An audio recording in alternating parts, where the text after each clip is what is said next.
नमस्कार, आप देख रहे हैं दी एक्सप्लेनर। मैं हूं आपका होस्ट और चलिए शुरू करते हैं आज की बड़ी खबरों का सिलसिला। तारीख है 11 अगस्त 2025।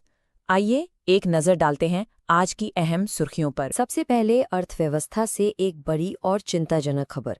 भारतीय रुपया डॉलर के मुकाबले अपने अब तक के सबसे निचले स्तर पर आ गया है। वहीं बिजनेस की दुनिया से एक अच्छी खबर है। टेस्ला ने अब दिल्ली में भी अपना शोरूम खोल दिया है और रेलवे ने यात्रियों को सौगात दी है। 3 नई मिनी वंदे भारत एक्सप्रेस ट्रेनें आज से पटरी पर दौड़ने लगी हैं। ये तो बस सुर्खियां थीं, लेकिन इन खबरों के पीछे की कहानी क्या है? आइए अब जानते हैं सब कुछ विस्तार से। तो चलिए सबसे पहले बात करते हैं आज की सबसे बड़ी आर्थिक खबर की। भारतीय अर्थव्यवस्था पर आप कह सकते हैं दबाव लगातार बढ़ता ही जा रहा है। आज का दिन रुपए के लिए अच्छा नहीं रहा। एक अमेरिकी डॉलर के मुकाबले भारतीय रुपया गिरकर 87 रुपये 66 पैसे पर पहुंच गया और ये अब तक का सबसे निचला स्तर है। तो सवाल ये है कि आखिर ऐसा हुआ क्यों?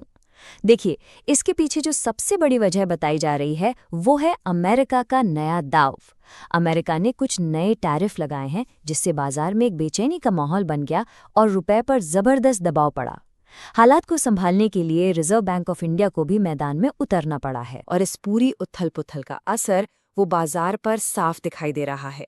बॉन्ड्स यील्ड्स में उछाल आ गया है। बढ़ती महंगाई एक बार फिर से सबकी चिंता बढ़ा रही है और इस पूरे माहौल में जो लोग ब्याज दरों में कटौती की उम्मीद लगाए बैठे थे, उनकी उम्मीदों पर भी पानी फिरता दिख रहा है। चलिए अर्थव्यवस्था से आगे बढ़ते हैं और अब रुख करते हैं टेक्नोलॉजी और बिजनेस की दुनिया की तरफ, जहां आज काफी हलचल रही। ऑटोमोबाइल सेक्टर से एक बहुत बड़ी खबर है। इलॉन मस्क की कंपनी टेस्ला भारत में अपने पंख फैला रही है।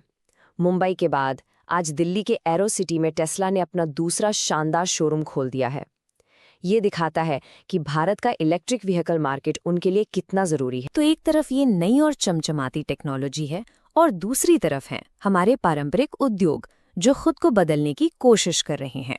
इसी से जुड़ी एक दिलचस्प खबर है हमारे 6,000 करोड़ रुपए के पटाखा उद्योग से। जी हाँ, इस सदियों पुराने उद्योग को एक नया, आधुनिक और कह सकते हैं पर्यावरण के अनुकूल रूप देने की तैयारी हो रही है। इसके लिए नागपुर में एक नया सेंटर ऑफ एक्सीलेंस बनाया जा रहा है। इसका मकसद है ऐसे पटाखे बनाना जो सस्टेनेबल हों। ये सेंटर शिवकाशी के पारंपरिक निर्माताओं और नए नए स्टार्टअप्स दोनों को टेक्नोलॉजी और सपोर्ट देगा। अब बात करते हैं सफ़र की, यानी ट्रैवल और ट्रांसपोर्टेशन सेक्टर की। ये एक ऐसा सेक्टर है जहां आज हमें दो बिल्कुल अलग अलग तस्वीरें देखने को मिली। एक तरफ तरक्की की तो दूसरी तरफ चुनौतियों की। और यहीं पर ये सवाल उठता है कि क्या भारत में सफ़र करने का अनुभव सच में बदल रहा है? इस सवाल का जवाब हमें आज की 2 खबरों में मिलता है। एक में आपको उम्मीद दिखेगी और दूसरी में सुरक्षा को लेकर गंभीर चिंता। तो सबसे पहले अच्छी खबर, भारतीय रेलवे ने कनेक्टिविटी को एक बड़ा बूस्ट देते हुए आज से 3 नई मिनी वंदे भारत एक्सप्रेस ट्रेनें शुरू कर दी हैं। जैसा आप देख सकते हैं, ये ट्रेनें कटरा से अमृतसर, बेलगावी से बेंगलुरु और अजनी यानी नागपुर से पुणे जैसे बेहद अहम रूट्स पर दौड़ेंगे। इससे लाखों यात्रियों का सफर आसान और तेज हो जाएगा। लेकिन सिक्के का दूसरा पहलू भी है। हवाई यात्रा की सुरक्षा को लेकर आज गंभीर सवाल खड़े हो गए। एयर इंडिया की एक फ्लाइट में तकनीकी खराबी आ गई, जिसके बाद उसे चेन्नई में इमरजेंसी लैंडिंग करनी पड़ी।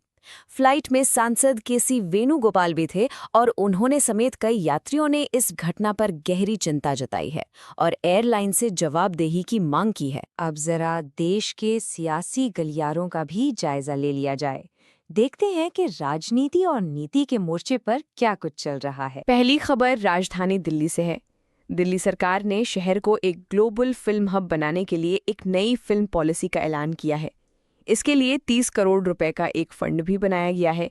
इसमें से एक बड़ा हिस्सा यानी 27 करोड़ एक इंटरनेशनल फिल्म फेस्टिवल पर खर्च होगा और बाकी पैसा प्रमोशन पर, ताकि दुनिया भर के फिल्म मेकर्स दिल्ली की तरफ आकर्षित हों। वहीं दक्षिण भारत की ओर चलें तो कर्नाटक विधानसभा का मॉनसून सत्र आज से शुरू हो गया है और इसके हंगामेदार रहने के पूरे आसार हैं। विपक्ष ने हाल ही में आरसीबी के इवेंट में हुई भगदड़ और भ्रष्टाचार के आरोपों पर सरकार को घेरने की पूरी तैयारी कर ली है। दूसरी तरफ सत्ता पक्ष महिलाओं के लिए मुफ्त बस यात्रा जैसी अपनी कामयाब योजनाओं के दम पर जवाब देने को तैयार है। और अब आखिर में कुछ ऐसी खबरें जो सीधे तौर पर आम लोगों की जिंदगी से जुड़ी हैं। पहली खबर हिमाचल प्रदेश से है, जो थोड़ी दुखद है। किन्नौर कैलाश यात्रा पर गए एक तीर्थयात्री का शव गौरीकुंड के पास बरामद हुआ है। और दूसरी खबर उन छात्रों के लिए है जो विदेश में पढ़ना चाहते हैं। अमेरिका में पढ़ाई को बढ़ावा देने के लिए स्टडी इन द यूएस मेला भारत के 8 अलग अलग शहरों में चल रहे हैं। तो आज की इन तमाम खबरों को अगर एक साथ देखें तो एक बड़ा सवाल सामने आता है।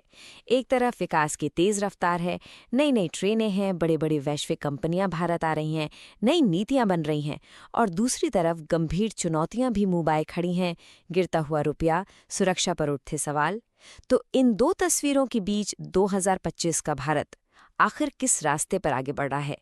इसी सवाल के साथ आज के लिए बस इतना ही। नमस्कार।